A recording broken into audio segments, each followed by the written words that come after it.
Salut à tous et bienvenue dans cette nouvelle vidéo dans laquelle on va présenter les films qu'on a visionnés au cinéma au mois de...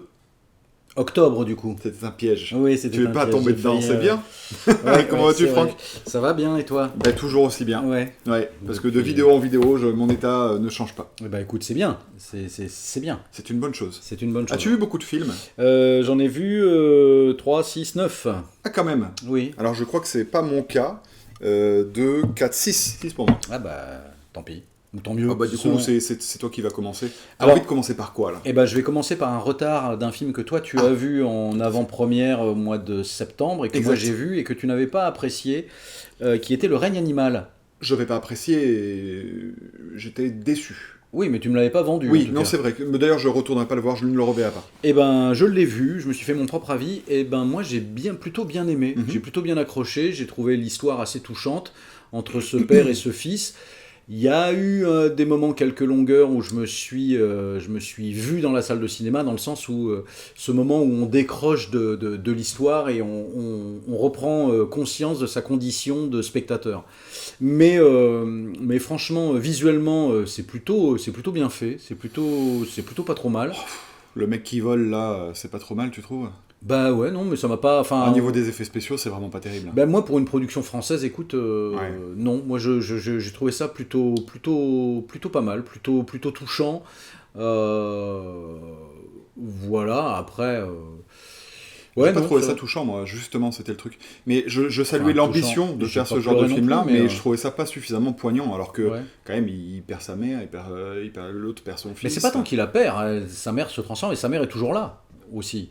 Excuse-moi, elle le reconnaît même pas quand il l'a en face. Si, il la reconnaît. Mais non, lui, il la reconnaît, mais pas elle. Mais si, je pense que. Mais si, Mais non. mais si, je pense que dans son attitude, elle le reconnaît à l'odeur et tout ça. Elle le Attends, reconnaît. par la mise en scène, t'as compris qu'elle le reconnaît? Ou c'est ton interprétation? Mais Parce de qu'on par- n'a aucun élément. De par son attitude, quand elle plaque son front contre lui, tu sais, qu'elle le repousse sous la caverne pour le protéger.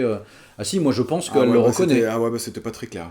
Moi, bah écoute, alors moi je l'ai pris comme ça. Après, Oui, oui, mais t'as sûrement... Voilà, peut-être que je me plante, hein. Oui, mais alors si elle le reconnaît, elle le protège d'une façon très étrange. Oui, mais parce que c'est. Parce que moi j'ai senti elle le repousse. C'est un animal. Comme elle l'a Non, parce toujours que- fait quand elle s'est sentie partir en fait. Oui, mais non, parce que si elle avait dû le repousser, ça aurait été de manière probablement plus violente. Oui, oui, c'est sûr. Je pense. Donc, Oui, c'est sûr. Enfin, moi, Bon, il m'a- t'as trouvé ça émouvant qu'elle le repousse Alors comme ça. émouvant, sans aller jusque là, mais j'ai trouvé ça, j'ai trouvé le film assez, ouais, assez touchant, assez humble, je trouve, dans son traitement. Ça m'a. Non, Ouais, mais moi je me suis pas ennuyé, quoi. j'ai trouvé aimé ça l'approche plutôt aussi, sympa, hein, quoi. c'était vraiment... je trouvais que c'était pas abouti. Je trouvais que ce qu'il proposait, il allait pas jusqu'au bout. Et c'est ce qui me dérangeait. Dans l'émotion, ça aurait pu être plus poignant. Enfin, je vais pas répéter ce que j'avais dit dans la précédente vidéo, mais... Ma Après, foi, tant mieux si tu as... Ouais, non, mais ouais, j'ai passé un bon moment. Franchement, mieux. j'ai passé un bon moment, donc c'était plutôt plaisant. C'était plutôt, ouais, une belle petite surprise. Tant mieux. J'ai vu aussi, alors un film, bon, j'ai vu un film en avant-première, un film qui ne sortira que le 14 février 2024. C'est un film de Alvaro Gago, Gag. film espagnol qui s'appelle Matria. Matria. Alors c'est l'histoire d'une, c'est l'histoire d'une femme, donc c'est un film espagnol. C'est l'histoire Tu d'une veux pas le faire femme avec l'accent de qui, Bigard? non, C'est l'histoire d'une femme. non. Non. En fait, donc, qui vit avec un mari qui la trompe, qui est un poil alcoolique. Elle, C'est un pléonasme, hein, elle tu peux dire qu'elle vit travaille, avec un mari tout court. ouais. Elle travaille dans une usine à juste faire le ménage, sauf que à un moment donné, sa boîte. Alors en fait, c'est l'usine sous-traite avec une structure qui emploie des femmes de ménage, qui propose des femmes de ménage pour nettoyer. Et cette boîte-là donc change de patron, et le patron leur dit à ses employés que grosso modo, elles devront faire le même boulot, mais moins payées. Et elle, donc du coup, elle se révolte parce que ça fait 8 ans qu'elle est dans la boîte, et c'est pas pour revenir à son salaire de base. Donc du coup, elle choisit de quitter Sylvain. ce métier-là. Quoi? Tu me demandes qui je suis, je te dis, Sylvain. Et il va rebondir là-dessus. Et du coup, elle se retrouve dans une situation plus ou moins précaire, et donc elle va trouver un boulot en tant qu'aide à la personne, où elle se retrouve avec un vieil homme, un poil acariâtre. Alors le style visuel c'est vraiment on a vraiment l'impression d'avoir une approche visuelle très documentaire. C'est caméra à l'épaule, c'est pas des jolis plans qui tapent à l'œil. C'est pas très bien en fait. C'est pas c'est pas émouvant, même si j'ai entendu des personnes derrière moi qui avaient versé leurs petites larmes, enfin en tout cas qui l'ont dit à la fin d'avoir versé leurs petites larmes. Moi, ça m'a pas plus ému que ça, même si après j'allais dire c'est le destin d'une personne ordinaire, mais c'est un destin aussi ordinaire comme on en voit partout autour de nous, tu vois.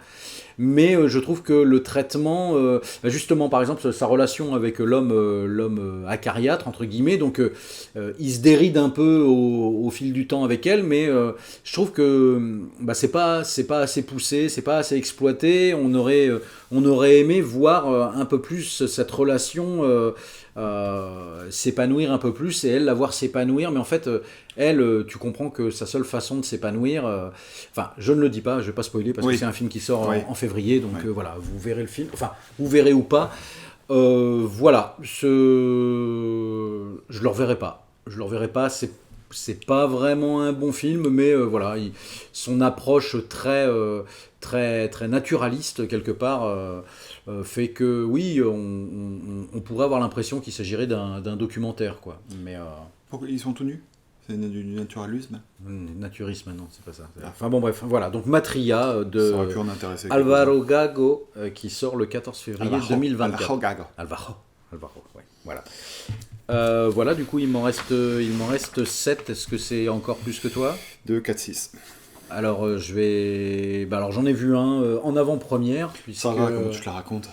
Non, mais il est sorti au mois de novembre, donc il est déjà sorti à l'heure où on enregistre la vidéo, mais au mois d'octobre, c'était en avant-première. Okay. C'était le dernier de Hayao Miyazaki, Le garçon et le héron. Tout à fait. Miyazaki, j'adore Le château ambulant qui m'a bouleversé. J'aime beaucoup, vraiment beaucoup Princesse Mononoke. J'aime beaucoup Totoro, mais pour d'autres raisons. Là, celui-là, Le garçon et le héron, je le vois un petit peu comme un film synthèse de toutes ses œuvres, où on retrouve vraiment les influences de pas mal de ces longs métrages d'avant. Mais par contre, le film ne m'a absolument pas touché. Je l'ai trouvé, son rythme, je l'ai trouvé très très très lent, et j'avoue que je me suis un peu ennuyé. Disons que j'ai trouvé un peu le temps long. Par contre, l'animation est toujours aussi belle, quoi. C'est vraiment un enchantement pour les yeux.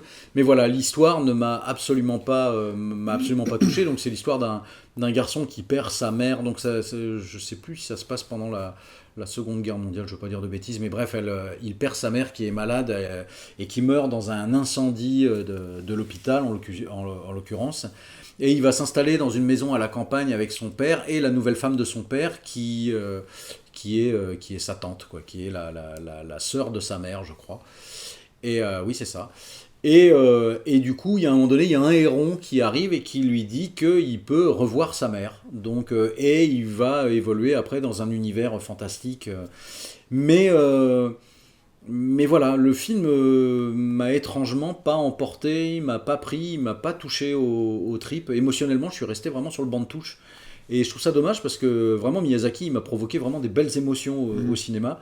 Et celui-là, ouais. Et puis j'y suis allé avec ma fille aussi, qui a vu beaucoup de Miyazaki, pas tous, mais pas loin, et qui aime beaucoup Totoro, qui aime beaucoup Princesse Mononoke et tout ça. Et celui-là, quand je lui ai demandé son avis à la fin, elle a fait bof. Donc voilà, ça résume à peu près. Et je lui ai fait ouais, pareil. Donc voilà. Mais après, voilà, je pense qu'il peut plaire à beaucoup de monde et tout ça. Hein. Je dissuaderai personne d'aller le voir. Tu penses qu'il est accessible comme les autres? Parce que j'en ai entendu dire qu'il était un petit peu plus complexe. Ouais, oui, c'est ouais. Bah, disons que l'histoire met tellement de temps à se mettre en place que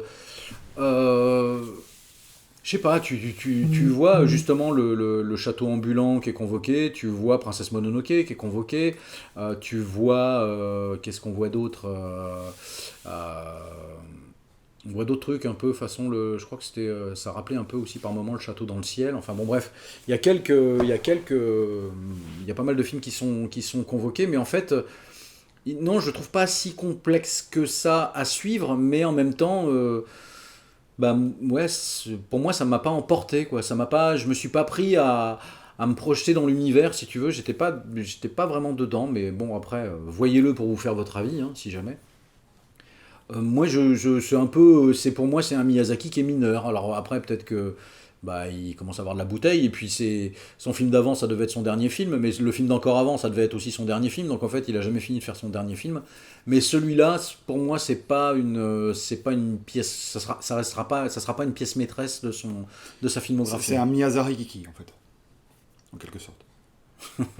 T'étais déçu parce qu'ils ont pas fait la blague Héron, Héron, petit patapon? Ouais, Héron, petit patapon. Non, mais bon, non, je l'ai vu en version française, mais non, ils ont pas fait ça. Non, ils ont pas fait ça. Enfin voilà, donc Le Garçon et le Héron, faites-vous votre avis. Voilà, moi perso. Est-ce qu'elle a toujours le hockey, la princesse Mononoke? Arrête d'essayer de faire des jeux de mots, c'est pas bien. Enfin, je veux dire, c'est pas drôle, quoi. Enfin, je sais pas, ou réfléchis avant, quoi. Je sais pas, enfin, bon, bref. C'est pas. Non, c'est bon. Écoute, si je devais censurer ce qui doit sortir, je dirais plus rien. Non, mais oui, non, mais ne censure pas. Allez, vas-y, balance le premier film que tu as vu ce mois de. Oh, bah je vais en parler très rapidement. J'ai vu la Pas de Patrouille, dis donc, Super Patrouille. Ah, bah j'ai pas vu, moi. Ah, bah voilà. Mais parce que ma fille est pas fan, donc du coup, on n'y est pas allé. Alors, c'est un secret, Franck, que je vais te dévoiler ce soir. J'aimerais bien que vous gardiez aussi bien évidemment le secret. Le secret, oui. Bien, ça reste entre nous. Bien gardé, que ça reste entre nous. J'ai dû m'endormir au bout de 10 minutes. C'est vrai? C'est pas bien? Je sais pas si c'est bien ou pas, je l'ai pas vu. Mais tu y es allé avec tes enfants? Oui, j'y suis allé avec mes enfants. Ils ont aimé? Ils ont aimé. D'accord. Alors j'ai essayé de les questionner, savoir si c'était bien ou pas. Mais visiblement, ils ont aimé. Écoute, c'est le principal. Oui, bon, bah voilà. J'y suis allé pour leur faire plaisir. Hein. Je vais te dire que j'y allais avec une motivation toute relative. Tu dirais pas que c'est un film tout public dans le sens il s'adresse pas, il y a pas forcément aux adultes? J'en sais rien. Ah ouais. J'en sais rien. Ah bah voilà. J'en sais rien. J'en sais rien, Franck. D'accord.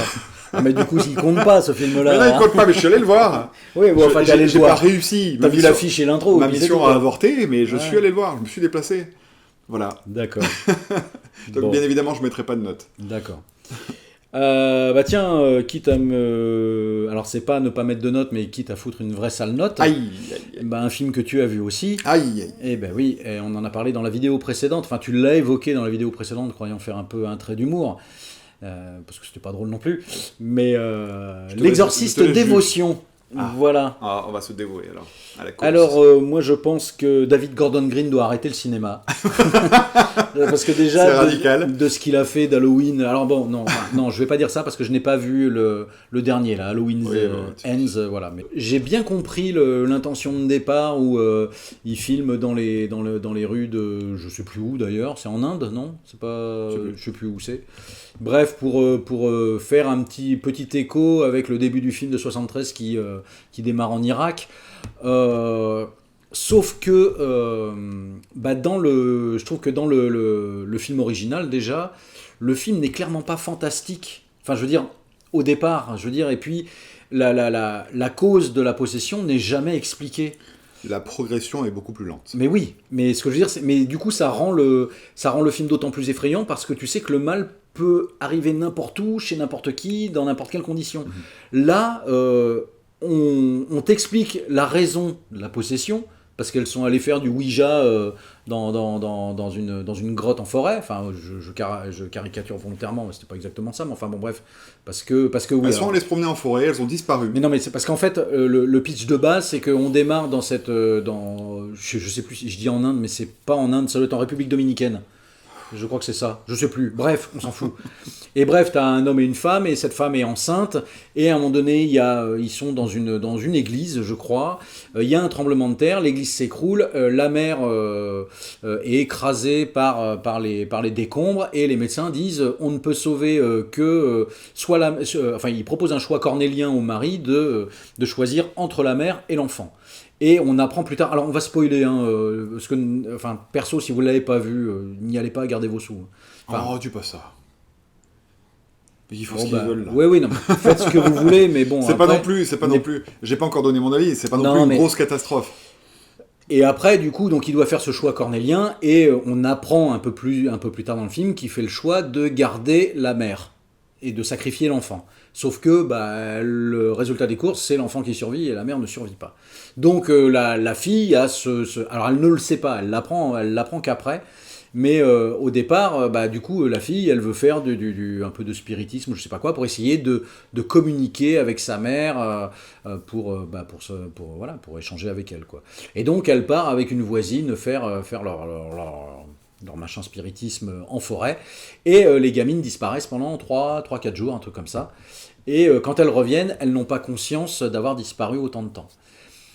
Et là, alors il y a des trucs moi qui m'ont quand même particulièrement gêné. Déjà, on fait revenir Ellen Burstyn du premier, qui, enfin, tu comprends pas trop la justification du truc parce que, enfin, c'est pas une final girl quoi. Enfin, je veux dire, c'est là on reconvoque on fait du nostalgic porn quelque part. Bah, c'est pour faire une suite directe en fait. Oui, mais non quoi. Enfin, je veux dire, même le traitement, c'est clairement traitement Blumhouse. Mhm.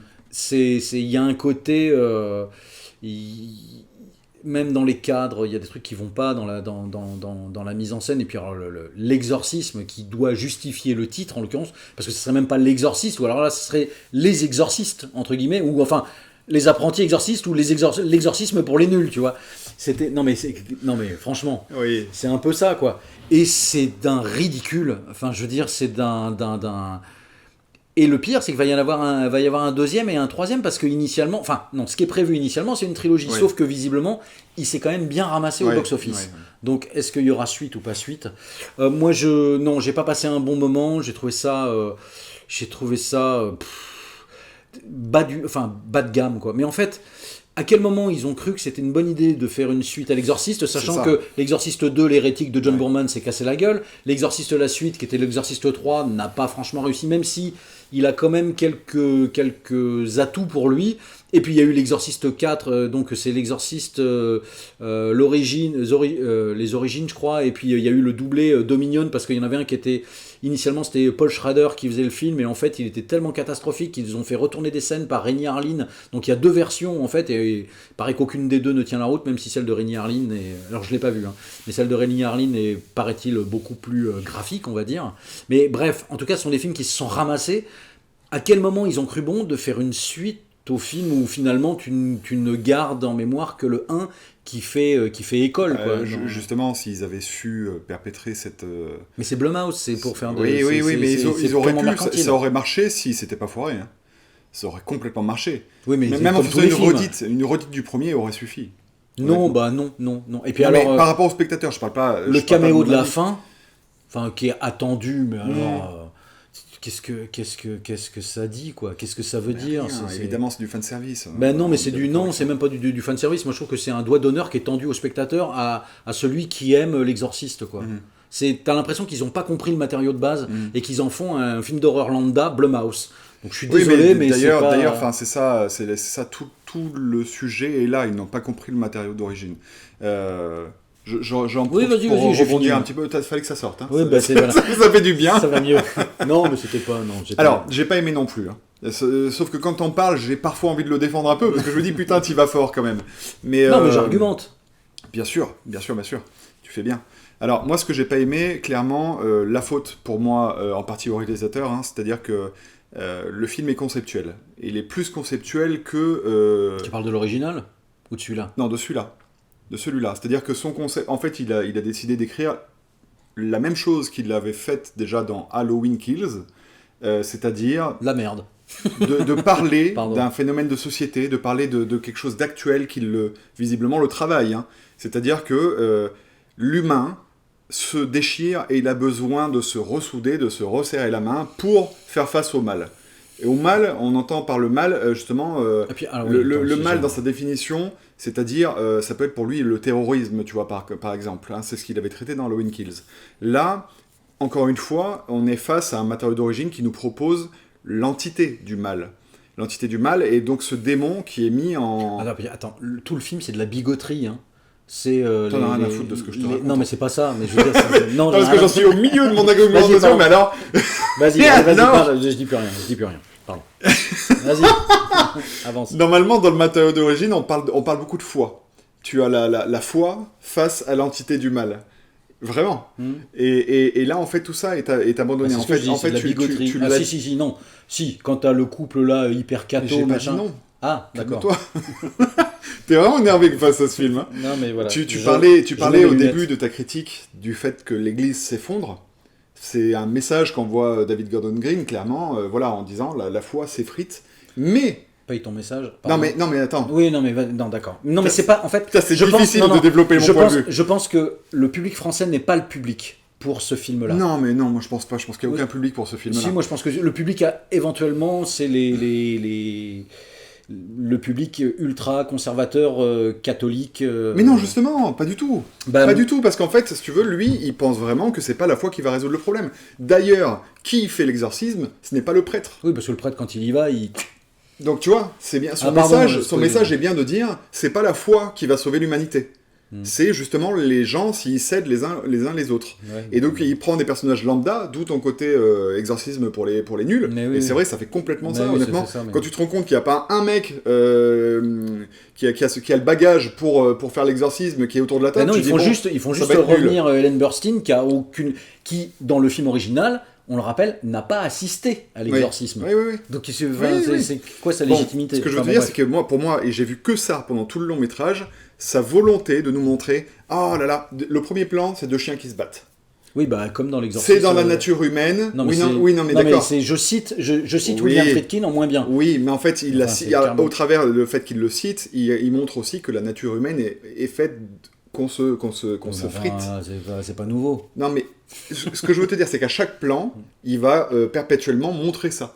Il y a des moments, il y a des gros zooms sur à la fin, genre il faut se réunir pour sauver, pour affronter le mal, tu vois. Il tend sa main, l'acteur principal. Oui, parce qu'effectivement, l'acteur principal, c'est le seul qui est athée. Voilà. Et il tend la main à la petite fille, on a un gros plan sur la main, tu vois une main noire et une main blanche qui se resserrent comme ça. Ouais, c'est plein de messages de bons sentiments comme ça, et en disant, il faut se... Mais, putain, il y a deux gamines. Oui, pourquoi ? Uniquement pour répondre à ce concept. Si tu mets deux parents qui ont le choix sur leur enfant, t'en as un qui fait le choix A, l'autre qui fait le choix B, il y en a un des deux qui est pas bon, celui qui a fait le choix égoïste meurt. Celui qui a fait le bon choix vit. C'est uniquement pour ça qu'il y a deux gamines. Non, l'autre il a pas fait le bon choix, il a pas fait de choix. Si, bien sûr que si. Mais non, il a pas choisi. Ne pas choisir, c'est choisir. Et puis en plus, c'est pas vrai, il choisit. À la fin, il choisit que ce soit sa fille qui soit sauvée, justement. Et elle crève. Si, je t'assure. Non, mais je te parle de celui-là, moi je te parle, je parle de l'autre. L'autre n'a pas choisi. Mais justement, le mec qui choisit égoïstement, je veux sauver ma fille. Oui, mais moi c'est pas de lui que je te parle de l'autre. J'ai bien compris. Bon. Mais le message qui développe derrière tout ça, c'est de dire, si vous êtes égoïste, si vous pensez qu'à vous... Non mais c'est ça ce que je veux te dire. Et la justification des deux gamines, c'est uniquement, ça sert le propos du concept. C'est bas du front quand même. Mais oui, mais c'est ce que j'essaie de t'expliquer aussi, on est d'accord. Mais bon bref, j'ai pas du tout adhéré. Je trouve, contrairement à ce que tu dis, que la réalisation n'est pas dégueulasse, il y a quand même des bonnes idées. C'est pas que c'est dégueulasse, mais c'est ultra conventionnel. C'est du Blumhouse, c'est ça. Si tu prends un Insidious, c'est réalisé de la même façon. Tu prends un Annabelle, la nonne, j'en sais rien, je sais pas, mais il y a le même cachet visuel, je trouve. C'est cette espèce de cachet moderne de films d'horreur qui n'ont d'horreur que le nom aussi. Le seul truc qui est horrible, c'est de les voir. Et personnellement, du coup, j'ai apprécié, on va dire, les 30 premières minutes, jusqu'à ce que les gamines reviennent. Et à partir du moment où elles reviennent, ce qu'il n'a pas compris, c'est que ce qui marchait dans le premier exorcisme, c'était justement le fait que petit à petit, le mal s'installe. Ah ouais, dans l'hôpital, là, Et en fait, là, même dans l'église, la gamine qui est dans l'église, alors le moment où elle gratte, tu te dis, tiens, c'est angoissant, machin, et puis d'un coup, elle se met au milieu de tout le monde, et elle a des cicatrices partout. Mais oui, mais... En fait, c'est déjà fait, tu vois, c'est le spectateur, en fait, t'as même plus besoin de le faire... le mettre en haleine, puisqu'il sait déjà tout, on lui donne ça comme ça, quoi. Donc ça, c'est hyper décevant. Mais alors, l'exorcisme à la fin, la dernière demi-heure, pour moi, c'était le pompon. Là, j'ai dit, là, c'est le pompon, c'est pas possible. C'est pas bien. Voilà, j'ai pas aimé non plus. Voilà, bon bah écoute, on va essayer de relever le niveau. Expendables 4. Ah, bah enfin on peut parler d'un bon film. Voilà. Ah, c'est pareil, là, Alors déjà, je suis curieux de savoir quel recul tu as sur la saga. Est-ce que c'est quelque chose que tu aimes ou est-ce que tu regardes ça d'un œil détaché?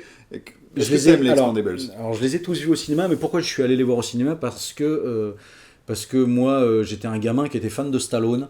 Donc, et en fait, le premier Expendables, je trouvais, m'avait déçu, parce que je trouvais qu'il allait pas au bout de son délire. C'est-à-dire qu'il se prenait un peu trop au sérieux pour ce qu'il était censé évoquer, donc cette espèce de réunion d'acteurs d'action des années 80, sauf que, alors clairement, là, pour celui-là, même le troisième ne fonctionnait que sur son... non, c'était le troisième avec Harrison Ford et Mel Gibson. C'était Mel Gibson, le troisième. Enfin oui, mais ne fonctionnait que sur son casting expansif, sauf que le film était pas bon.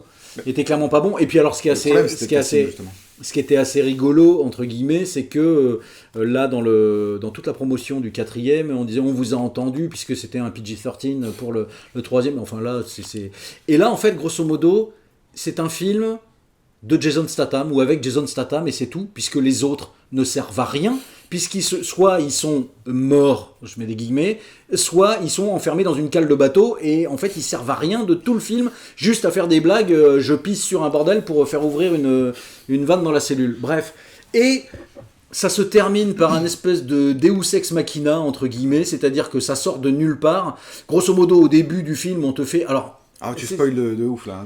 Ouais. On spoil ou pas ? On n'est pas obligé. On n'est pas obligé. Bon, franchement, pour parler de ce film. Non, mais on peut dire le début, ce qui se passe au moins dans les 20 premières minutes. Si tu veux, oui. Donc, Stallone vient chez Statham, qui est en train de se friter avec sa femme d'alors, qui est Megan Fox. Meilleur moment du film, d'ailleurs, les 15 premières minutes.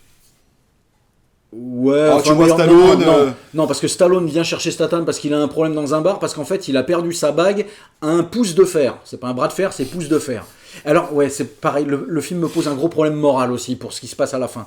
Bref, toujours est-il que, en attendant, il y a une espèce de putsch dans un quelconque pays du Moyen-Orient où il y a un dictateur qui est renversé par une bande de mercenaires à la solde d'un individu dont nous découvrirons l'identité bien plus tard et dont la résolution est nulle. Enfin bon bref, c'est naze. Bref. Ne t'énerve pas pour un tel film. Non mais bon bref. Et du coup, les Expendables sont... il reste que Stallone et Statham et c'est Randy Couture, c'est ça ? Oui. Celui qui a l'oreille toute... Et si, il y a... comment il s'appelle Attention quand tu... Ouais, pardon. L'acteur black, là, comment il s'appelle 50 Cent. 50 Cent. Mais non, il n'y était pas dans les autres d'avant. Non, mais voilà, donc c'est la pièce rapportée. Enfin, ce que je veux dire, c'est que du casting original, il y a vraiment plus grand monde. Si, il y a Dolph Lundgren aussi. Si, bon, ils se foutent de sa gueule sur sa... Mais c'est bien ça d'ailleurs. Voilà, t'as une serpillière sur la tête. Bon, bref. Et puis même quand il vise au sniper et qu'en fait il tire à côté. Non, mais oui, parce qu'il a des lunettes, il tire à côté. Et en fait, non, c'est parce qu'il a arrêté de boire. Et en fait, il faut qu'il repicole pour tirer droit. Bon, bref, admettons. Il y a quand même 2-3 bonnes vannes. Non, mais... Le truc, c'est que donc ils sont envoyés là-bas pour aller casser la gueule aux mercenaires donc qui ont renversé le dictateur qui était en place. Et dans un crash d'avion, on apprend que Barney Ross, alias Sylvester Stallone, meurt.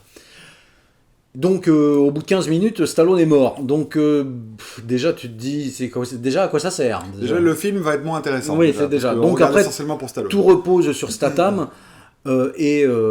Et c'est pas bien. Enfin, je veux dire, c'est comme tous les films que fait Statham depuis ces 20 dernières années. C'est du Statham, quoi. Oui, non, mais enfin, c'est même pas... même en termes d'action, je trouve ça assez pauvre. Même les combats... c'est moins pire que ce qui a été fait précédemment. Les combats sont filmés tout en rapproché. T'as jamais un plan large, tu vois jamais comment ça se passe.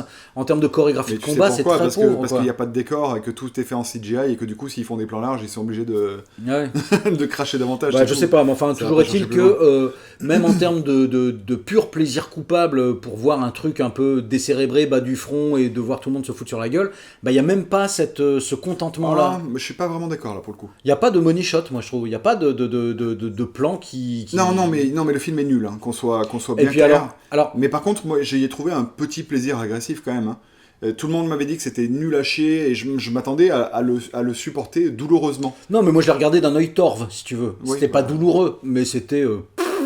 Enfin, alors si, je vais quand même spoiler, je suis obligé de spoiler. Donc, si vous l'avez pas vu, voilà, je fais ça, et puis je referai ça quand il faudra pas que j'oublie que je dois faire ça, parce que sinon ils verront pas la fin de la vidéo. Bref, non, c'est... on apprend, donc, à la fin, donc, il y a Jason Statham qui va se fighter avec le... Big Boss, entre guillemets, enfin le gars qui bossait avec eux et puis qui finalement s'avère être une taupe, un traître, machin. Et à un moment donné, il y a une grosse explosion qui coupe court à cet affrontement-là, parce que Andy Garcia est quand même un peu vieillissant, et on s'aperçoit que Stallone, il n'est pas mort, en fait, parce qu'il s'était fait passer pour mort pour pouvoir démasquer la taupe. Enfin bon, bref.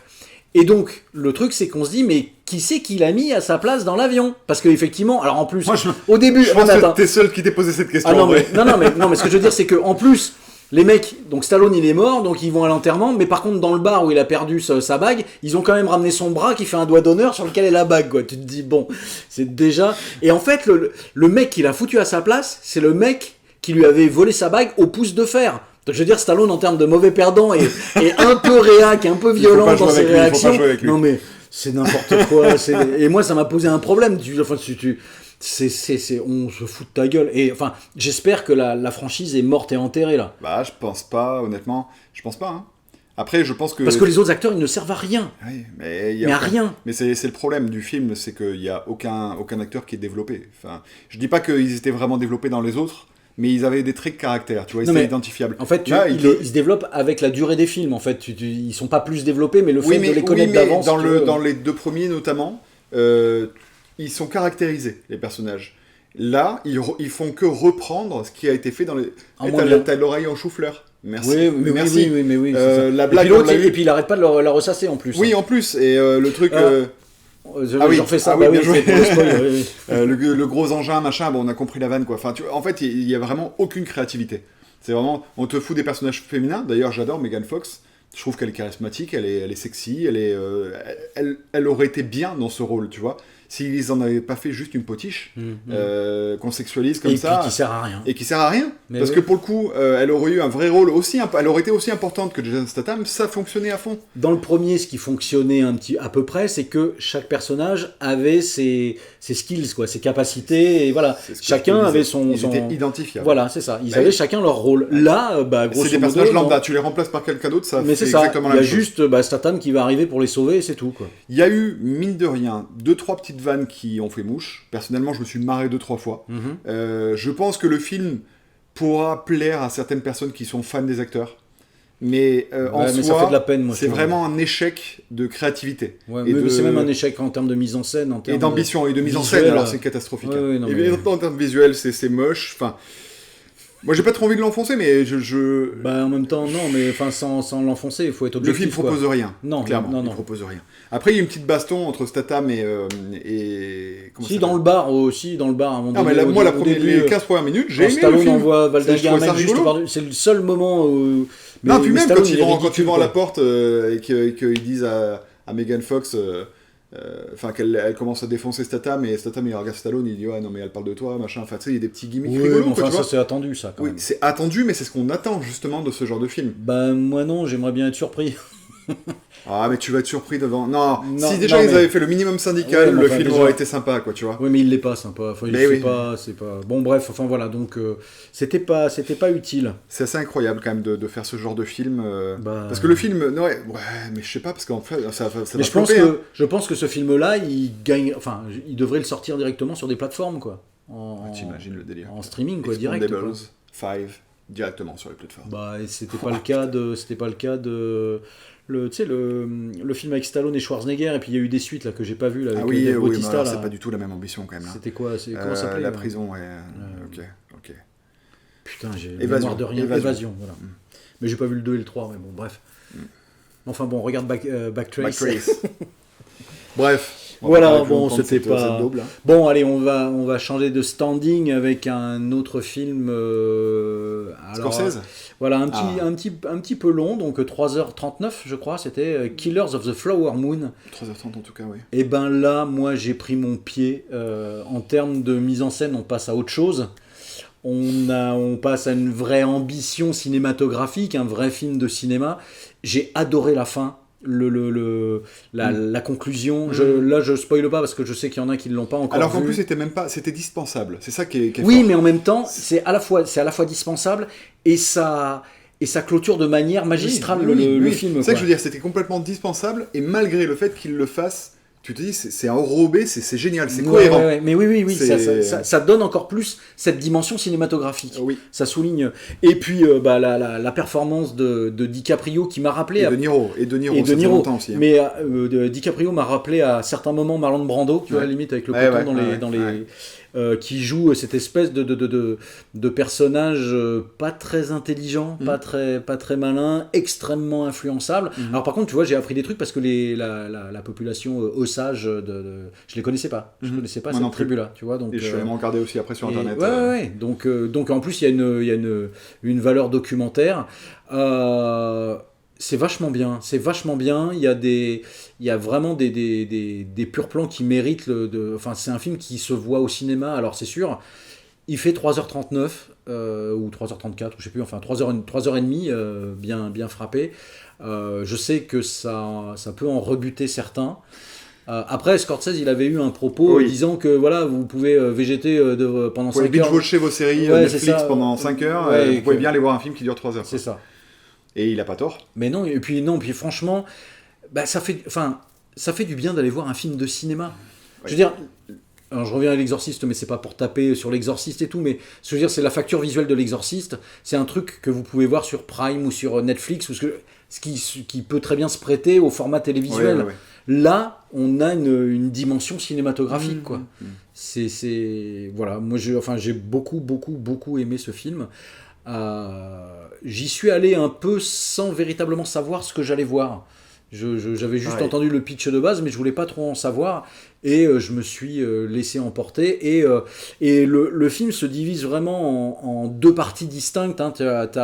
T'as la première partie avec l'arrivée de DiCaprio, la prise sous son aile par son oncle qui alors je veux pas spoiler, hein, mais qui est bienveillant envers lui. Quel rôle, c'est génial. Ouais. Et après, il y a toute la partie enquête. Et alors, ce qui est intéressant, c'est que initialement, DiCaprio devait jouer le flic du FBI et en fait, il a opté pour jouer ce rôle à contre-emploi où il est pas beau. Alors, c'est assez rigolo parce que je fais une petite digression, mais j'ai montré à ma fille il y a pas longtemps Titanic, donc elle a découvert DiCaprio. Et puis du coup, je lui ai montré la fiche de Killers of the Flower Moon pour qu'elle voie la tête de DiCaprio maintenant, quoi. Elle a dit dis donc, il a pris cher quand même. Donc bon, mais voilà, c'était. Il est volontairement amoché. Ouais, il est enlaidi, c'est enlaidi. Mais et puis le film est. Et puis alors je crois que c'est son premier rôle, hein, l'indienne qui joue sa femme ou quoi, mais pareil, moi je la trouve brillante, hein, dans son rôle. Ouais. Et même sa sœur, là, qui a le bagou et tout ça, là. Alors voilà, là par contre, je veux volontairement pas spoiler parce que il est encore à l'affiche, il me semble. Je sais pas. Et c'est un grand film de cinéma. Moi, je l'ai largement préféré à The Irishman, mais peut-être aussi parce que The Irishman, on n'a pas eu la chance de le voir au cinéma, et parce qu'il y avait des problèmes au niveau du de-aging, dans la position surtout dans la position des corps. On parle pas des effets visuels sur le visage qui étaient ratés, mais c'est surtout que quand il fait jeune, et puis on voir De Niro qui est voûté et tout ça, là il a perdu quand même pas mal de points, hein, pour ce film-là. Mais c'est assez rigolo parce que j'ai vu une anecdote sur le tournage, comment ça s'est passé, et DiCaprio est toujours prompt à faire de l'improvisation.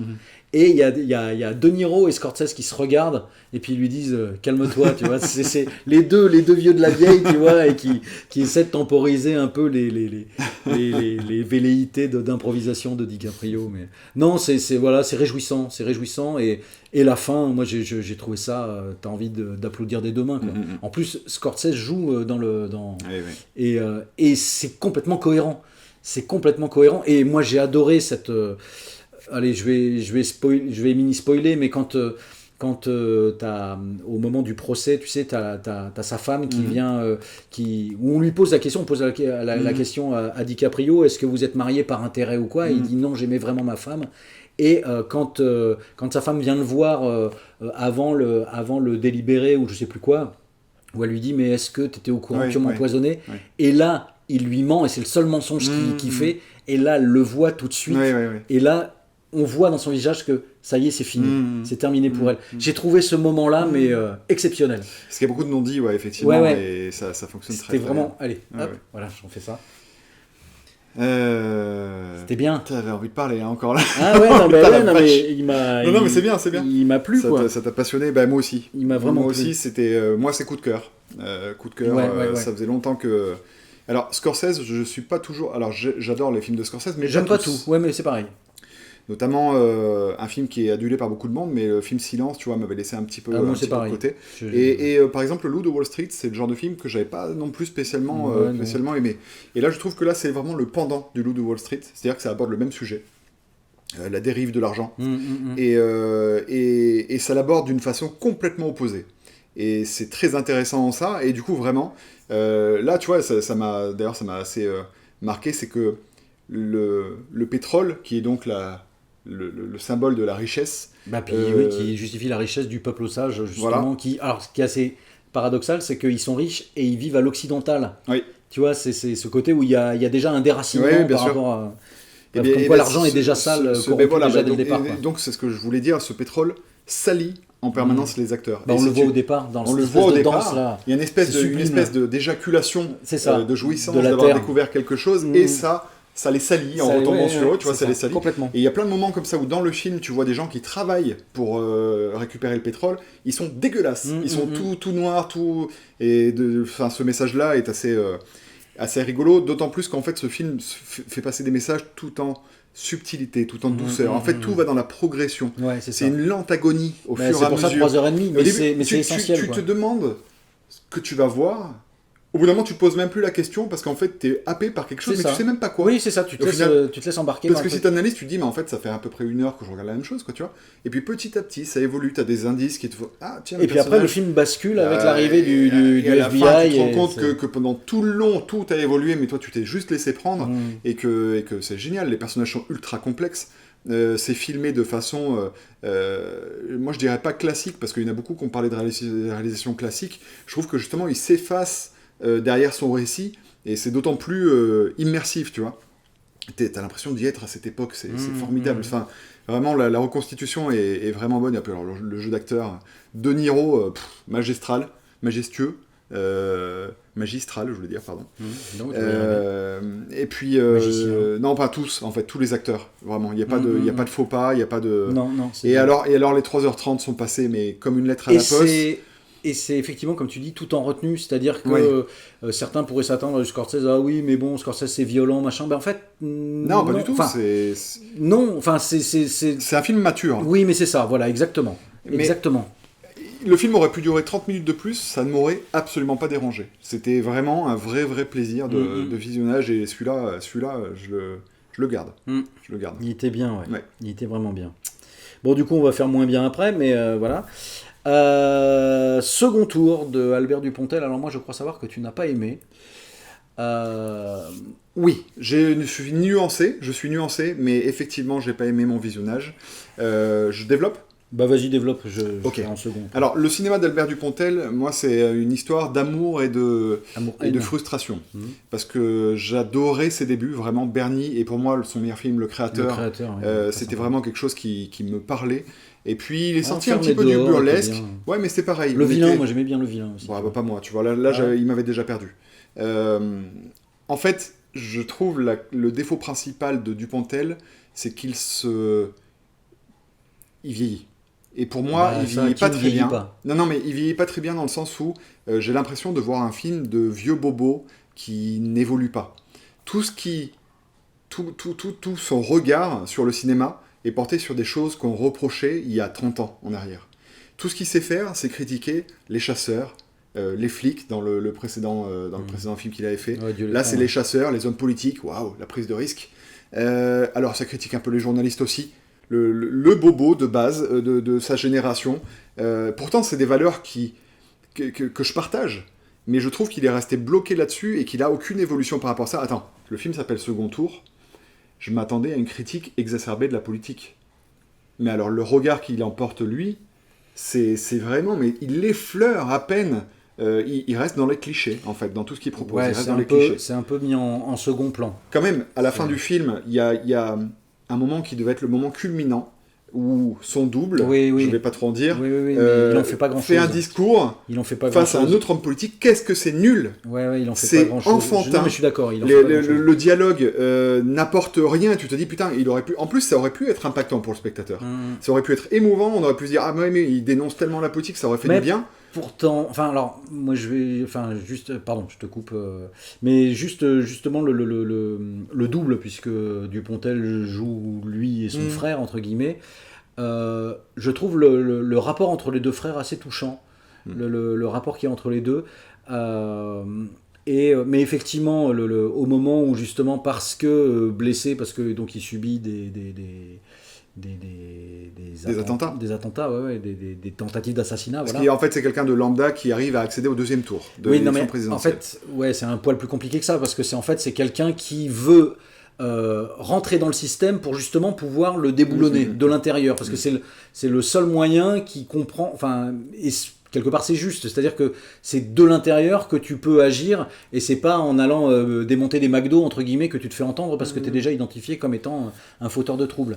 Et donc c'est le fait d'être à l'intérieur, mais en fait il a son identité secrète, c'est-à-dire que il a son parti qu'il soutient, les gens qui l'ont placé là surtout le soutiennent plus ou moins, mais sauf que les gens qui l'ont placé là commencent à se douter qu'il y a anguille sous roche, qu'il va travailler pour des personnes qui sont contre, je sais pas, les grosses industries pharmaceutiques, contre les grands groupes agroalimentaires, tous ceux, genre Bayer, Monsanto, ce genre de trucs, tu vois. Donc, et du coup, il subit des tentatives répétées d'assassinat.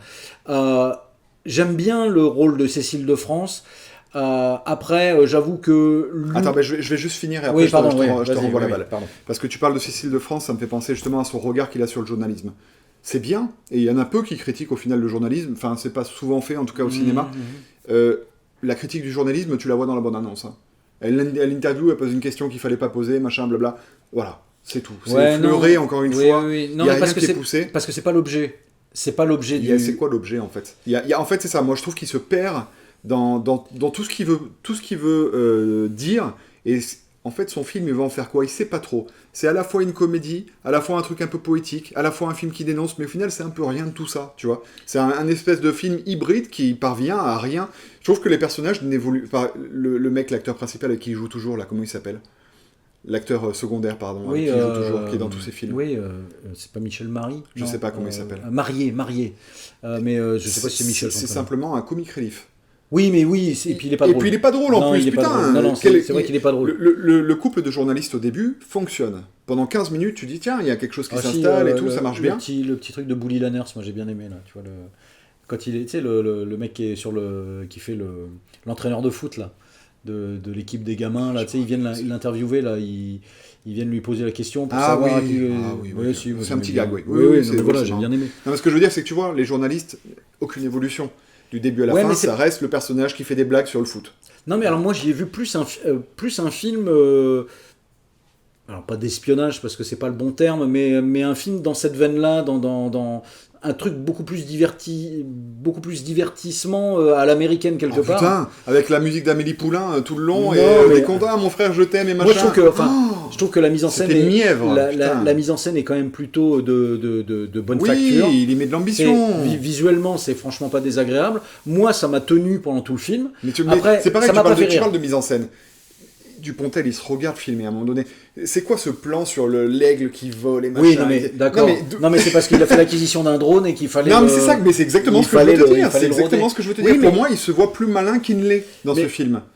Il critique des choses de façon très superficielle et il filme de façon regardez comme je suis un grand réalisateur, je fais des transitions malades et tout. Mais mec, si t'as aucun propos derrière... Ça tombe dans l'eau. Ouais, alors moi j'écoute, moi j'y ai pris du plaisir parce que le film m'a embarqué, il m'a plutôt diverti. J'ai trouvé ça justement un peu moins comment dire, vachard entre guillemets, j'ai pas le bon mot, mais que Adieu les cons avant, que moi il m'avait un peu posé problème. Pour moi c'est clairement dans la veine d'Adieu les cons, en pire. Ah non, moi je trouve parce qu'Adieu les cons, je l'ai trouvé un peu abouti dans ce qu'il proposait. J'aimais pas trop, mais je le trouvais abouti. Moi non, celui-là, je sais pas. Moi, celui-là m'a davantage diverti, même si effectivement il y a quelques faiblesses, mais j'aime bien le côté. Oui, il y a un côté sur le jeu des identités de chacun et même le côté journalisme où c'est un peu dommage parce qu'effectivement au début elle fait un peu les trucs en loose day puis en fait au final après tout ça c'est un peu mis de côté. Mais tout est mis de côté, c'est ça. On te présente une situation et elle évoluera pas. Et ces critiques, c'est la même chose. La critique du monde politique, ça n'évoluera absolument pas. Non, mais parce il reste de toute façon campé sur ses positions. Oui, mais c'est ce que je dis. Il y a pas de réflexion, il n'y a pas d'analyse, il y a pas, ça va pas. Moi, je m'attends de Dupontel qui parle de politique. Je m'attends à ce que ce soit piquant, tu vois. Non, ça ne l'est pas. Ça ne l'est pas. Tu t'attendais à 10 fois pire venant de sa part. Sur la forme, je pense qu'il s'orientait plus vers un thriller, entre guillemets, un thriller, alors, je ne vais pas dire politique, parce qu'en fait la politique c'est juste la toile de fond, c'est pas vraiment le propos. C'est presque une romance ce qu'il fait. À la fin, ça vire un peu là-dedans. La lourdeur. Oui, au final, quand c'est l'autre qui au final est président. Oui, ça vire un peu là-dedans. Mais écoute, moi ça m'avait. Non, mais tant mieux si tu l'as aimé. J'avais bien aimé, ouais. J'ai passé un bon moment. Ce moment-là était pas désagréable. Après. Moi, je me suis dit que j'étais pas la cible et qu'il fallait avoir une dizaine d'années pour être la cible, tu vois. Vraiment, c'est enfantin, mais c'est incroyable. Et même son personnage d'attardé. Au début, on pense que son double, son jumeau, va être ce personnage-là. Moi, j'aime bien le pitch de départ avec ces gamins-là qui ont été adoptés, séparés, machin, tout ça. Tu vois, ce jeu sur les identités, justement. Même l'identité du... Si, moi, j'ai trouvé qu'il y a des moments qui étaient un peu touchants, entre guillemets, avec son espèce de garde du corps, où il y a un rapport familial avec... paternel. Et moi, je trouve qu'il y a quand même des jolies idées. Mais il y a des idées, oui, c'est sûr. Je trouve que visuellement, moi je l'ai trouvé très agréable à regarder. Bon, puis ce ton sépia, là, j'en peux plus, moi, hein, franchement. C'est très agréable à regarder. La colorimétrie, j'en peux plus, moi. Hein. Il s'est embourbé dans un truc, là, depuis Adieu les cons, et il veut plus en sortir, là. Non, depuis même, avant, son film de guerre, là. Oui, là-haut. Au revoir là-haut. Oui. Oui, depuis ça, ouais. Ouais, non, là, c'est quand même un poil plus coloré, quoi. Je trouve. Enfin bon. Donc, mais après, effectivement, ça mériterait d'être effectivement un peu plus fouillé, comme un truc d'espionnage ou machin, un peu plus avec plus la dimension d'investigation de la reporter. Effectivement, il y a des moments, ça fait un peu L'amour est dans le pré, mais complètement même. Mais écoute, je sais pas. Moi, au moment où je l'ai vu, je crois que j'avais pas besoin de plus et ça a marché. Après, peut-être qu'il perdrait à un deuxième visionnage, tu vois, je sais pas. Mais franchement, alors effectivement, je trouve qu'il s'est calmé quelque part. Oui, il s'est trop calmé. Et c'était le propre de Dupontel. Quand tu penses à Dupontel, oui, mais enfin, il a l'âge qu'il a aussi, tu vois. Mais justement, il y en a qui, en vieillissant, regarde Scorsese, il dénonce. Ouais, mais enfin bon. Dupontel, il dénonce quoi, sans blague. Dupontel, c'est pas Scorsese. Non, mais parce que ce que je veux te dire, c'est qu'il y a des gens en vieillissant, ils s'affirment encore plus, ils ont encore plus de conviction. Ils devraient en avoir rien à foutre et taper sur la politique comme il faut. C'est vrai que t'as l'impression qu'il est fatigué. Ouais, mais c'est ça. C'est ça qu'il est fatigué. Et puis moi, je le vois comme un mec qui n'a plus de. C'est ça qui est fatigué, qui du coup n'a plus de revendications, n'a plus de. Mais c'est pas qu'il a plus de revendications, c'est qu'il a plus l'énergie de les défendre. Ouais, puis. Il reste bloqué 20 ans en arrière, vraiment, c'est ce côté-là. Tu vois, quand il ressort des vannes sur les gendarmes, les chasseurs, en mode oui, mais non, mais ils sont pas bourrés, en fait, machin et tout. Ah oui, ça c'est... En fait, il l'aurait fait il y a 20 ans, ça marchait, aujourd'hui, c'est bon, ça va, tu l'as sorti 10 000 fois la vanne. Tiens, d'ailleurs, ça me fait penser, j'ai vu une bande-annonce d'un film avec Didier Bourdon où il joue un chasseur, bon, alors ça n'a pas l'air drôle, mais... Parce que quand tu me vends des films avec Didier Bourdon, après ça finit mal en général. Non, mais voilà. Non, mais tu vois ce que je veux dire, c'est qu'il y a un côté mal vieilli, tu vois, vieux con en fait, vieux bobo, tu t'es embourgeoisé, hein, mais tu as l'impression d'être en marge de la société. Enfin écoute, moi il a remporté mon capital sympathie et j'ai pas envie de lui chier dessus comme l'exorciste, tu vois. Oui, non, mais voilà. Attention, moi non plus. Enfin, à choisir entre l'exorciste et ça... En fait, je suis frustré, tu vois, je suis un amoureux frustré de son cinéma, parce que je me dis, ça aurait pu être tellement autre chose. Moi c'est un cinéaste, j'aime pas tout ce qu'il fait, j'aime pas tout ce qu'il a fait, mais c'est un cinéaste que je suis parce que je trouve que c'est quand même un cinéaste singulier dans le paysage. Il propose des choses. Oui, c'est ça, voilà. Oui. Après, il réussit pas. Oui, bien sûr. Mais au moins, il essaie. Donc, c'est déjà ça. On passe à un autre grand film. Saw 10. Ah, voilà. J'étais sûr. Là, je te laisse en parler parce que alors moi, je suis vraiment pas un fan de la saga Saw. Saw 10 se situe entre Saw 1 et Saw 2. C'est-à-dire au moment où on sait qu'il va être malade. Oui, mais sauf que dans Saw 2, il est quand même vachement plus jeune que dans Saw 10. Oui. Mais bon, t'es censé y croire. C'est le cinéma, la magie du mais alors cinéma. non, moi je l'ai pris à la suite des autres, mais en fait... Par contre, il y a un truc qui est très le truc, bluffant. c'est que les 4, 5, 6, je m'en souviens pas du tout. Le 7, saucisse, une boucherie. Ce qui est très bluffant, c'est que si tu revois le 2 aujourd'hui, tu te dis pas « Ah, mais en fait, il est vachement plus jeune qu'aujourd'hui. Il vieillit très bien. » Ou en tout cas, il était très bien grimé au moment de faire le 2, parce qu'il était vieilli, et ça fonctionne. Hein. J'avais pas l'info que c'était entre le 1 et le 2. Ok. Ça n'apporte pas grand-chose. Non, on s'en fout. Le seul truc, c'est qu'ils te font un revirement de situation où ce méchant-là, il passe pour le gentil, en fait. Oui. En fait, t'es pour lui dans le film, quoi. Et ça justifie ses actes. Bon. Tu me dis, je te laisse en parler. Non, mais pardon, non, je dis plus rien, pardon. Non, mais, alors, bon, grand plaisir de retrouver la saga Saw, parce que moi, c'est une saga que j'aime bien, même si elle est nulle. C'est réalisé par Kevin Greuther. Oui, celui qui avait réalisé le 7, je crois, et le 6, possiblement. Ah, je sais pas. Bon, bref. Mais il y avait un 10 aussi. Non, il y avait un 9, non? Il y avait pas... Non, c'était Jigsaw et Spiral. Oui, le Saw l'héritage, non, c'était pas ça? Non, le Spiral, c'était Saw l'héritage, oui, c'était ça. C'était le sous-titre de Spiral. Okay. Putain, c'était pas bien, ça. Et c'était... Ouais, non, c'était pas bien. Ah, et du coup, au regard de tout ce qui a été fait, au regard des suites, etc., Saw 10 se pose comme un bon retour aux sources, une bonne suite. On sait qu'il est déjà... C'est au moment où on apprend qu'il est malade, et lui se dit que possiblement, il a peut-être une... C'est pareil, Amanda, elle a pris cher aussi. Hein. Comment tu veux croire On s'en fout, c'est la magie du cinéma. Bon, la magie, tu parles d'une magie. Bon, bref, pardon, j'arrête d'en parler. Il vaut mieux ça que de retravailler numériquement comme Scorsese l'a fait sur The Irishman et que ce soit dégueulasse. Bon. Et... Non mais c'est vrai, tu prends les acteurs. Je préfère 1000 fois The Irishman que Saw 10. Hein. Je voulais surtout pas oser la comparaison. non. Bon bref, le fameux méchant, qui est très méchant normalement et qui là en fait est tout gentil. C'est un agneau en fait. C'est quelqu'un qui veut dire bien. C'est une victime. C'est une victime le pauvre. C'est une victime, mais c'est ça. Non, mais... Se rend compte que possiblement il peut peut-être guérir en se faisant opérer. Et du coup il y va et en fait il se fait escroquer. Il se fait escroquer, il s'en rend compte, il se dit, bah tu sais quoi, je vais tous les niquer, ces petits bâtards. Et naze, du coup, il les prend au piège. Ce qu'on peut dire quand même, c'est que les pièges sont gore, assez jouissifs. Ah si, quand même, tu rigoles ou quoi? Qu'est-ce qu'il y a de gore là-dedans? C'est gore, mais tu rigoles ou quoi? Je me rappelle même pas. Enfin, non, mais quoi, tu rigoles si, elle fait ceci la jambe, après t'as des boyaux, après elle se coupe la gorge, après tu rigoles. Oui, mais enfin ça devient tellement... Après le mec il s'arrache un morceau de cerveau, mais il te faut quoi en fait? Oui, mais ça devient tellement mainstream qu'il n'y a plus rien qui me bouleverse. Certes, t'es pas choqué, mais c'est gore. Mais t'es même pas dégoûté, tu regardes juste le truc. Quand même, enfin... Non, ça remplit le cahier des charges de Saw, mais moi je me souviens de Saw 2, quand elle a sauté dans la piscine de seringues, là, machin, où là, j'ai mal pour elle. Là, t'as jamais mal pour eux. Quand même. Bah non, je sais pas, moi, ça m'a pas... Enfin, tu sais, en fait, t'as une succession de personnages et t'attends juste de voir comment chacun va y passer, quoi. Mais ça a toujours été ça. Oui, mais c'est pour ça que j'aime pas. Oui, mais moi non plus. C'est ce que j'aime pas dans Saw. Mais là, il y a des petits rebondissements. Il y a certains qui n'y passent pas et d'autres qui y passent alors que tu pensais qu'ils y passeraient pas. Tu vois, il y a quelques petits rebondissements. Le vrai truc qui pose problème, c'est l'angle, la morale dans tout ça. Parce que tu le disais, le méchant devient gentil. Et c'est un peu problématique au niveau de la morale, si tu veux. Parce qu'en fait, ce qui était potentiellement intéressant, qui était bien dans le 1 et qui a commencé à partir un petit peu à volo dans le 2 et surtout dans ses suites, c'est justement l'attrait qu'on avait pour ce tueur. Parce qu'on doit avoir à la fois une curiosité malsaine pour lui, mais on doit le craindre et on doit se dire que ce qu'il fait n'est pas normal. Tu vois ce que je veux dire ? Ça reste mine de rien un mec qui trucide des gens. Oui, mais... Alors, non, c'est pas moi qui les tue, c'est eux qui se tuent connard, c'est toi qui as fait le piège. Oui, mais qu'ils l'ont soi-disant mérité. Donc, quelque part, t'as pas peur de ce tueur-là, puisque toi, mais alors, ok, il est censé y avoir une ambiguïté envers le tueur. C'est-à-dire, certes, il a un petit côté moral qui dit ils l'ont mérité, donc je leur fais du mal, mais ça reste quelqu'un qui tue des gens. Et ça reste un tueur en série.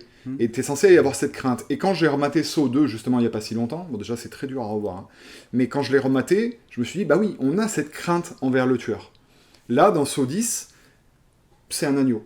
C'est un agneau, c'est le gentil. C'est vraiment le mec qui fait les moutons. Surtout. À chaque fois qu'il intervient, c'est pour dire une phrase de paix, limite, quoi, tu vois. Oui, mais c'est pas grave, il mérite de vivre. De paix. De paix. P-A-X.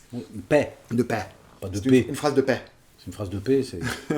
Non mais vraiment, tu vois ce que je veux dire, c'est que, alors à la fois il punit les mecs qui doivent être punis, mais en plus il est tolérant, et puis en plus il se dit oui mais non lui, t'inquiète pas, on va pas le tuer maintenant, ne sois pas si en colère, enfin tu vois ce que je veux dire, c'est très dérangeant. Le gars avec sa cicatrice au départ, tu te dis mais c'est quoi, pourquoi tu te mets dans ce truc là, c'est quoi ton rôle, quoi. Enfin pas compris là ta phrase. Le gars au tout début, tu sais, le black là qui dit ah tu devrais faire ça, c'est un rabatteur pour les escrocs quoi. Ouais, mais bon, c'est... Oui, c'était un rabatteur. Et puis alors, attends, j'ai pas compris la façon dont il meurt asphyxié, les deux méchants à la fin. La blonde n'est pas morte, on va la revoir dans la suite sûrement, la blonde n'est pas morte. Ouais. Enfin, s'ils sont pas trop cons, chacun va respirer à tour de rôle et puis ils attendent ça passe. Quoi. Non, puis ça c'est pareil. Donc il y a le fameux mec Twist qui arrive à un moment donné vers les 3/4 du film. Tu sais, celui qui vient frapper à la porte du hangar. Ouais. Et là, en le voyant, ils se mettent à dire attends, bouge pas, on va faire des pièges, il va se dégager du gaz, du machin. Et putain, ils sont forts. Oui, non, mais ils ont une grosse capacité d'anticipation. Capacité de réaction, même, j'ai envie de te dire. Ouais, ça doit Parce être qu'ils n'avaient pas anticipé. Ils n'avaient pas anticipé, mais pourtant, ils ont réussi à mettre au point des pièges. Mais alors... Oui, parce qu'en plus, enfin, ce qui avait fonctionné au premier Saw, c'était le twist final. Et en fait... Ils se sentent obligés, du coup, de mettre des twists. Mais voilà, Saw, c'était après la marque de fabrique de faire des twists, mais les twists étaient tous foireux, ouais, quoi. Ouais. Tout était foireux et tiré par les cheveux. Ce qui fait qu'une fille... Enfin, moi, c'est pour ça que je pense que j'ai décroché, c'est que je finissais par ne plus rien comprendre à qui était qui, machin ou quoi, et puis surtout le pourquoi.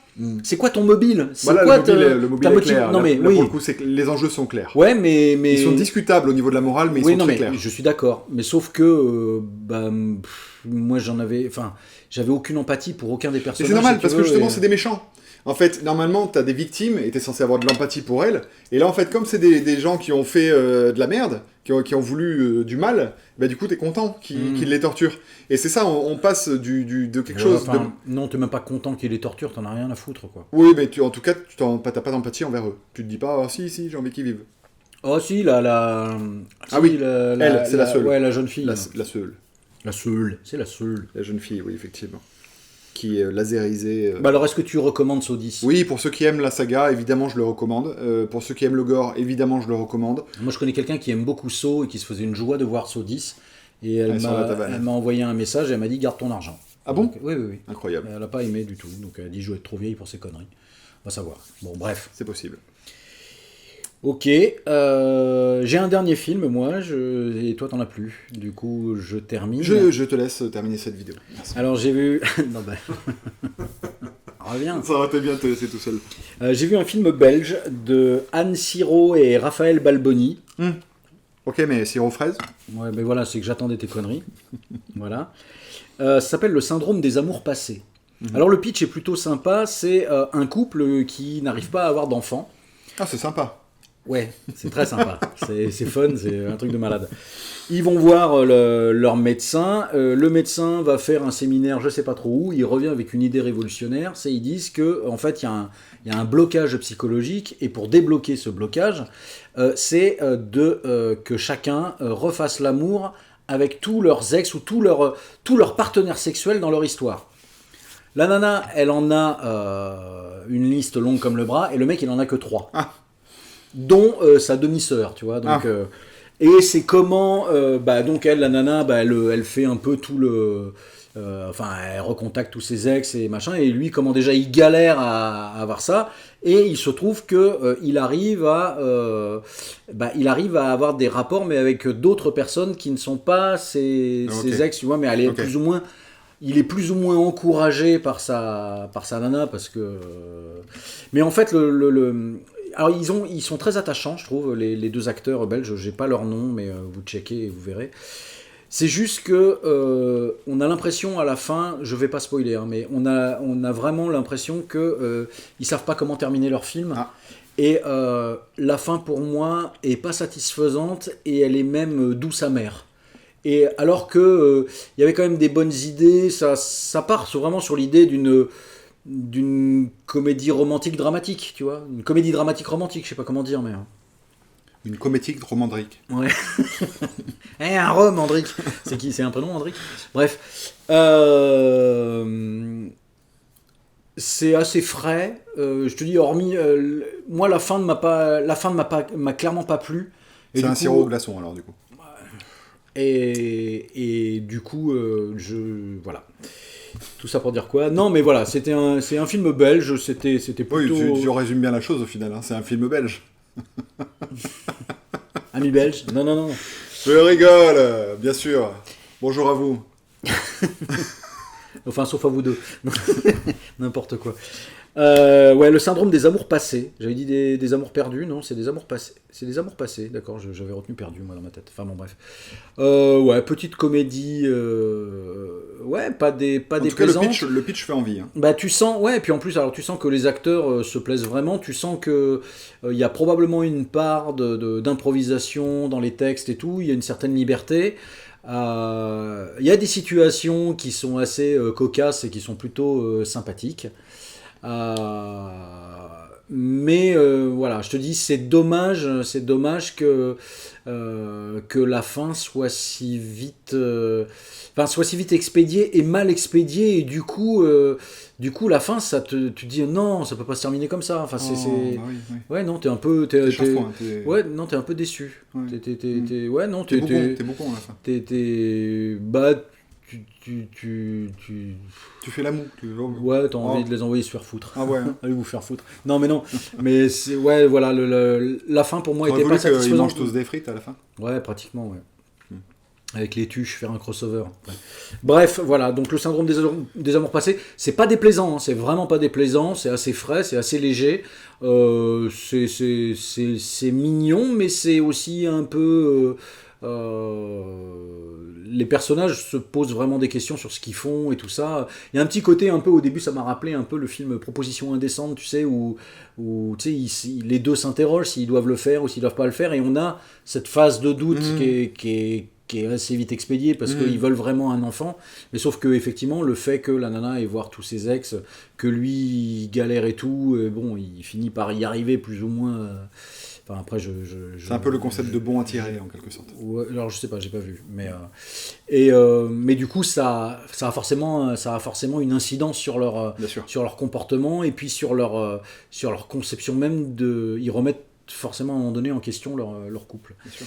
Mais voilà, non, c'était un petit film qui était plutôt pas mal, mais juste la fin est pas... Moi, j'ai pas aimé la fin.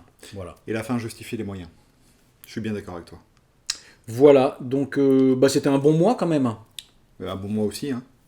Mais pas que toi. Hein. Non, mais l'autre, le melon, quoi. J'en ai pas marre, franchement, de ces blagues, là, c'est nul, c'est pas drôle. D'ailleurs, si vous entendez des bruits de micro, c'est tes chevilles qui tapent contre le... Ça fait des années que je fais le mec qui fait la gueule, mais c'est juste qu'il est pas drôle, c'est tout. C'est pas que je fais la gueule, c'est juste que c'est pas drôle. Là. Ça me fait pas rire, voilà, c'est pas mon humour. Bref. Mais il y a que ton humour qui te fait rire. Eh ben, mais charité bien ordonnée commence par soi-même, figure-toi. Donc voilà, on n'est jamais mieux servi par soi-même. Bon, merci à tous. Merci beaucoup. Suivi cette vidéo. Allez, on va essayer cinéma. d'aller voir des films quand même au mois de novembre. Bah, il y a quoi au mois de novembre qui sort qui Si, il y a un film là qui sort. Putain, c'est quoi Si, Napoléon. Oui, il y a Napoléon. Et puis il y a Hunger Games, non? Ah, bon, bref. Il y a Napoléon surtout. Ouais, Napoléon. Allez, à bientôt. À bientôt. Ciao. Ciao.